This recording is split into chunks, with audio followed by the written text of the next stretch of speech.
kegiatan kita di Museum Nasional. Sebelumnya, perkenalkan, Nama saya Jenisha Naomi, absen 3. nama saya Felicia Wenas, absen 13. Saya Anastasia Talita Tutlep, absen 2. Saya Clarissa Uliana Sensili Tonga, absen 9. Yuk kita jalan-jalan. Ayo. Museum Nasional Indonesia didirikan pada tahun 1778 dan menjadi salah satu museum terbesar di Indonesia dengan lebih dari 140.000 koleksi seperti arca, prasasti, keramik, dan benda sejarah dari masa prasejarah hingga modern. Museum ini berlokasi di Jalan Medan Merdeka Barat nomor 12, Gambir, Jakarta Pusat dengan harga tiket sekitar 30.000 untuk pelajar, 50.000 untuk pengunjung domestik, dan 150.000 untuk wisatawan asing. Memasuki area peralatan rumah tangga tradisional, kita disambut oleh koleksi gerabah tanah liat. Di sini terdapat berbagai jenis kuali, periuk, dan tepayan yang dulunya digunakan untuk memasak makanan pokok maupun menyimpan air.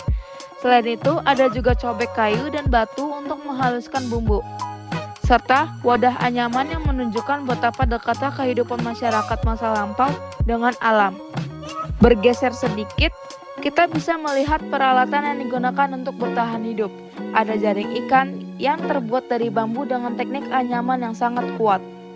Di bawahnya, terdapat miniatur perahu cadik transportasi air khas Nusantara yang menjadi bukti ketangguhan nenek moyang kita sebagai pelaut.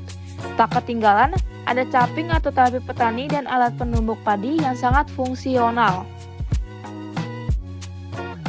Nah, yang satu ini sangat unik. Ini adalah koleksi harmoni Eropa Nusantara dalam budaya makan penuh rempah. Koleksi ini terdiri dari peralatan makan mewah berbahan perak, mulai dari nampan, teko teh, tempat gula, hingga sendok dan garpu kue yang dibuat oleh pengrajin perak Kota Gede, Yogyakarta. Peralatan ini sering digunakan dalam jamuan makan formal bergaya Eropa yang disebut Ritz-Tafel, namun disesuaikan dengan menu lokal yang kaya rempah. Di sudut lain, terdapat benda-benda seni dan permainan tradisional. Ada alat musik bambu seperti angklung, serta papan permainan congklak yang sangat populer di seluruh Nusantara. Menariknya, di sini juga dipajang wayang golek dengan pakaian tradisional yang detail, merepresentasikan tokoh-tokoh dalam cerita rakyat kita. Terakhir, kita melihat koleksi tongkat kayu dengan berbagai desain kepala tongkat yang artistik. Tongkat-tongkat ini bukan sekedar alat bantu jalan, melainkan simbol status sosial dan kewibawaan bagi para tetua atau pemimpin adat di masa lalu.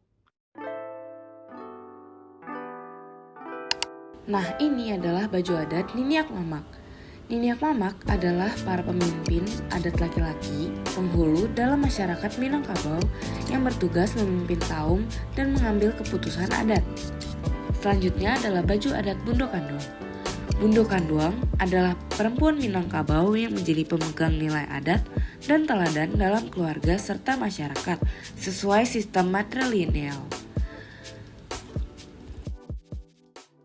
Lalu di sini ada peninggalan-peninggalan yang berbentuk arka, termasuk arka dua rapala. Lalu di sini juga banyak sekali peninggalan-peninggalan seperti peninggalan arka Nandi. Lalu di sini juga ada arka-arka lainnya yang terdapat di dalam ruangan. Lalu di sini, setelah di dalam ruangan ini, kami pergi keluar dan menemukan salah satu peninggalan yang termasuk di Singasari, yaitu Arka Amogapasa. Lalu di bagian luar ini sangat banyak arka-arka lainnya, termasuk Arka Pancuran yang terdapat di sumber air. Lalu setelah itu ada Arka Bairawah yang menggambarkan dewa menyeramkan. Selanjutnya, kita memasuki area awal sejarah untuk melihat koleksi paleontologi, di mana terdapat fosil gajah purba dan kerbau purba yang dulu hidup di wilayah Nusantara. Bergeser sedikit, di sini kita bisa melihat replika dinding gua purba lengkap dengan lukisan tangan berwarna merah. Ini adalah representasi dari penemuan di gua-gua Sulawesi dan Papua. Selanjutnya, terdapat berbagai alat batu seperti kapak genggam, alat serpih, hingga mata panah.